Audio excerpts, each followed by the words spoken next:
वैश्य अधिवक्ता परिषद ने सांसद का किया अभिनंदन। पूर्वी दिल्ली के सांसद श्री हर्ष मल्होत्रा का स्वागत समारोह V3S मॉल स्थित बैंक्वेट हॉल में वैश्य अधिवक्ता परिषद भारत द्वारा आयोजित समारोह में किया गया। इस अवसर पर बड़ी संख्या में अधिवक्ता गण भी मौजूद रहे। वैश्य अधिवक्ता परिषद के संरक्षक श्री पीयूष गुप्ता, चेयरमैन श्री अनिल गुप्ता, अध्यक्ष श्री संजय गुप्ता, महासचिव श्री अनुराग गुप्ता, सचिव श्री कपिल गोयल, कोषाध्यक्ष सुश्री प्रियंका अग्रवाल, सह सचिव श्री आकाश गुप्ता, वरिष्ठ अधिवक्ता श्री के त्यागी, अधिवक्ता श्री दिनेश कुमार गुप्ता सहित बड़ी संख्या में वरिष्ठ अधिवक्ता मौजूद रहे। कार्यक्रम का विधिवत शुभारंभ महाराजा अग्रसेन जी के चित्र पर माल्यार्पण करने के उपरांत दीप प्रज्वलन से हुआ। इस अवसर पर अधिवक्ताओं ने संयुक्त रूप से सांसद महोदय से देश भर में अधिवक्ताओं के लिए टोल मुक्त किए जाने की मांग की। वैश्य अधिवक्ता परिषद मेरा परिवार है। मैं अपने परिवार में आया था, उन लोगों ने मुझे आज बुलाया मिलने के लिए, बात करने के लिए। एडवोकेट्स का बड़ा ग्रुप है और बड़ी संस्था है, हर एक की अपनी अपनी ज़रूरतें रहती हैं। उन्होंने बताया है कुछ बातें दिल्ली सरकार से संबंधित हैं, तो प्रयास करेंगे कि उन सबको ठीक किया जाए, उन सबको पूरा किया जाए। अधिवक्ता समुदाय ने लोकतंत्र के अंतर्गत न्यायपालिका व अधिवक्ता वर्ग की भूमिका पर भी गहन मंत्रणा करते हुए अधिवक्ता वर्ग को मूलभूत सुविधाएं प्रदान करने की अपील की, ताकि न्याय व्यवस्था को पूरी तरह से सुदृढ़, जनसुलभ व पारदर्शी बनाया जा सके। सबसे पहले तो मैं हार्दिक अभिनंदन करना चाहूँगी कि उन्होंने समय निकाल के ये हमारे अधिवक्ताओं के लिए आए। कड़कड़डुमा कोर्ट के जो है काफ़ी सारे वकील थे यहाँ पे और कोर्ट्स के भी थे।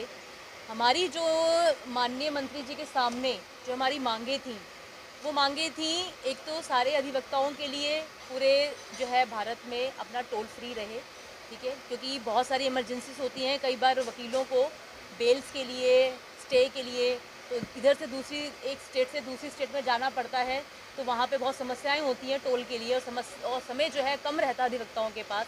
एक हमने डिमांड रखी है सारे अधिवक्ताओं के लिए टोल फ्री होना चाहिए। दूसरी डिमांड हमने ये रखी है कि लगभग यहाँ पे 1.5 लाख के करीब वकील हैं और उसमें बहुत कम चैम्बर्स हैं, कुछ 5-1 हज़ार ही लगभग चैम्बर हैं लगभग, जो मेरे को आंकड़ा पता है लगभग। और हमारे कड़कड़डुमा कोर्ट में भी 17,000 वकील हैं।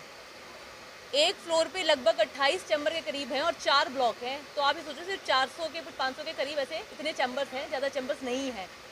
तो हमारी दूसरी डिमांड ये थी कि ब्लॉक को, फ्लोर्स को एक्सटेंड किया जाए, चैम्बर ब्लॉक्स को, और वकीलों के लिए, क्लबिंग के लिए, हॉस्पिटलाइजेशन के लिए, हॉस्पिटल्स के लिए, इसके लिए एक हमने एक्सटेंडेड लैंड की भी डिमांड करी है।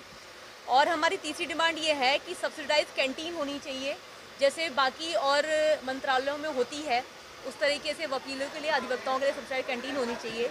चौथी हमारी एक डिमांड ये थी कि जितने भी नए बच्चे हैं उनके कम से कम 3 साल तक उनको स्टाइपेंड्स मिलना चाहिए। हमारी BCD और BCI जो है उनकी तरफ से स्टाइपेंड्स जो है मिलना चाहिए। ये हमारी डिमांड थी, मांगे थी। अब और मंत्री जी के सामने हमने प्रपोजल भी रखा है, एक उन्होंने मैनिफेस्टो भी दिया है और उस पर देखे हम कार्रवाई करेंगे और अपनी वकील अधिवक्ताओं की मांगे पूरी कराएंगे। इस अवसर पर सांसद महोदय द्वारा स्वयं सेवी संस्थान के सानिध्य में वरिष्ठ जनों व दिव्यांग जनों को जरूरी राहत सहायता सामग्री का भी वितरण किया। सांसद महोदय ने अधिवक्ता वर्ग द्वारा की गई मांगों पर सहानुभूति पूर्वक विचार करने व कानून सम्मत सहायता प्रदान करने की बात कही। आपको हमारी ये रिपोर्ट कैसी लगी जरूर कमेंट करें। इस वीडियो को लाइक करें, हमारे चैनल दास्ताने इंद्रप्रस्थ को सब्सक्राइब करें ताकि हमारी सभी आगामी रिपोर्ट्स सबसे पहले आप तक पहुंच सकें। ब्यूरो रिपोर्ट दास्ताने इंद्रप्रस्थ।